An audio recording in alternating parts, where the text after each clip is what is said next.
Hey! Aujourd'hui, je vais vous parler d'une idée surprenante que les Russes ont eue pour résoudre un problème.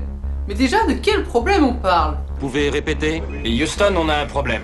Eh bien, en Russie, les villes qui sont dans l'Arctique russe sont souvent plongées dans le noir. Alors, en connaissant l'engouement qu'ont les Russes pour l'exploration spatiale, à quoi ont-ils pu penser pour résoudre ce problème? Ils ont monté le projet Znamia. Et ce nom, ça veut dire drapeau en russe. Là, je pense pas que tu les aides. Ah oui? Pourtant, ce projet, il est incroyable.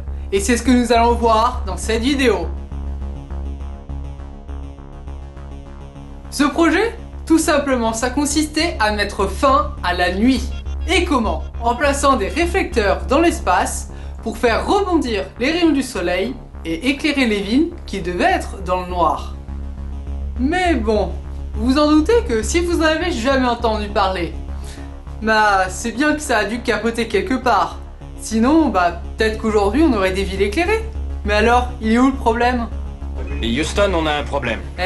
Là, il est juste en train d'essayer de mettre un peu de suspense. Il y a bien eu plusieurs tentatives. La première, en 1993, un réflecteur de 20 mètres de diamètre. 20 mètres! Et une deuxième tentative en 1999. Mais celle-ci, elle a échoué. Mais vous inquiétez pas, nous allons mettre en lumière ces expériences qui ont voulu mettre fin à la nuit. Ça va être tout noir! Le premier réflecteur, il avait seulement une masse, accrochez-vous, de 5 kg.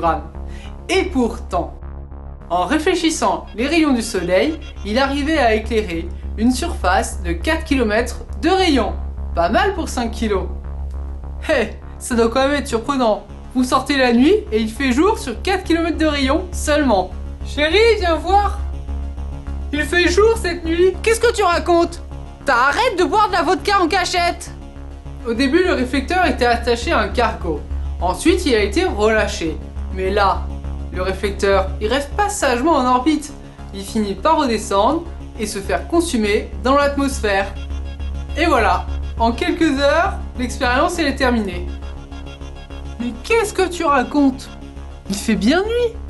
Ces premiers tests, ils étaient plutôt concluants puisqu'ils ont voulu retenter le coup en 1999. Mais cette fois, les réflecteurs pouvaient avoir une orientation contrôlable, histoire d'éclairer toujours la même zone. Et c'est ce qu'ils voulaient faire. Ils voulaient éclairer 2 villes aux États-Unis pendant 12 heures d'affilée. Et alors, d'après vous, qu'est-ce que ça a donné? Il nous l'a dit dans l'intro, on n'a pas oublié, hein. La deuxième tentative, ça a été un échec. Effectivement, mais pourquoi? Au moment du déploiement, tout simplement, la toile, le réflecteur, il s'est pris dans une antenne et elle s'est déchirée. Pas de bol. Donc la mission fut un échec, si bien que le troisième test qui devait être tenté a lui aussi été annulé. Et voilà, le projet est tombé à l'eau. Je ne sais pas vous, mais j'ai été extrêmement déçu de savoir que ce projet a été abandonné.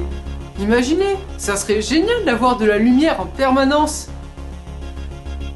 À moins que... Attendez. Mettons tout ça en pause 5 minutes et intéressons-nous au réel but de cette expérience. Et pour commencer, un petit indice. Non, hein, vous avez compris, c'est pas du chocolat. Comme d'hab, on parle d'argent. Pourquoi? Car à l'origine, ce projet avait un but d'économiser de l'éclairage public. Mais pas seulement. On va pas se mentir, c'était surtout un moyen d'augmenter le temps de travail des ouvriers et aussi les rendements agricoles. Que des histoires d'argent. Le type qui était à l'origine de ce projet n'était pas n'importe qui. On le surnommait Gros Fromage.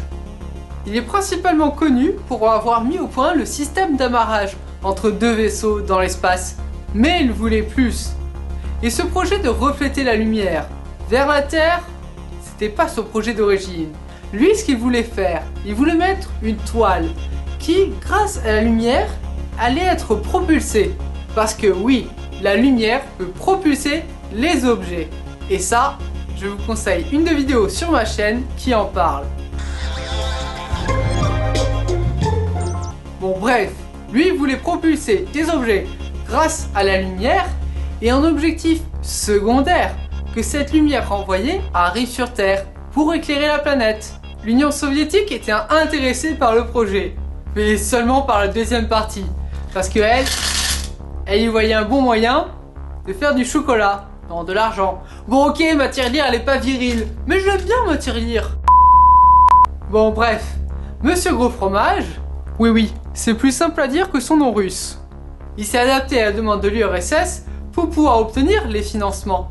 Et l'entreprise qu'il a montée avait d'ailleurs le slogan suivant: cueillez le jour, pendant la nuit. L'ensemble des 3 projets qui devaient être menés devait lui permettre d'obtenir environ 200 mètres carrés de réflecteurs dans l'espace, afin de pouvoir éclairer toute la Russie.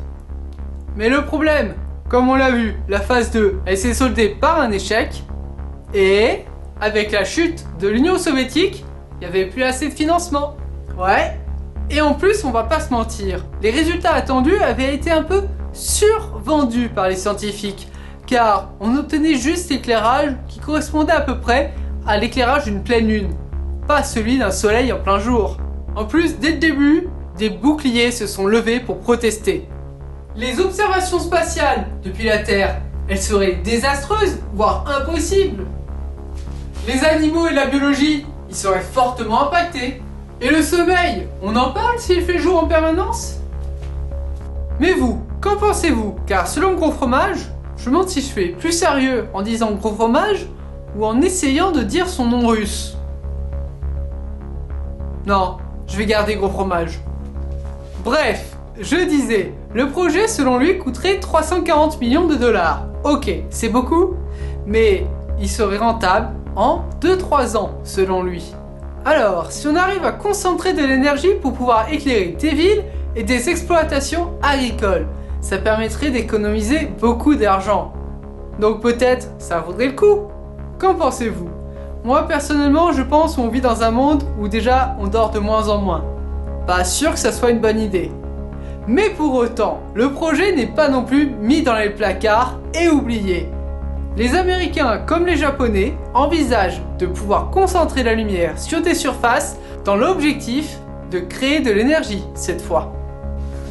En tout cas, j'espère que cette vidéo vous aura plu et j'ai hâte de savoir votre avis à ce sujet. N'hésitez pas à les mettre dans les commentaires. Sur ce, je vous dis à la prochaine et ciao!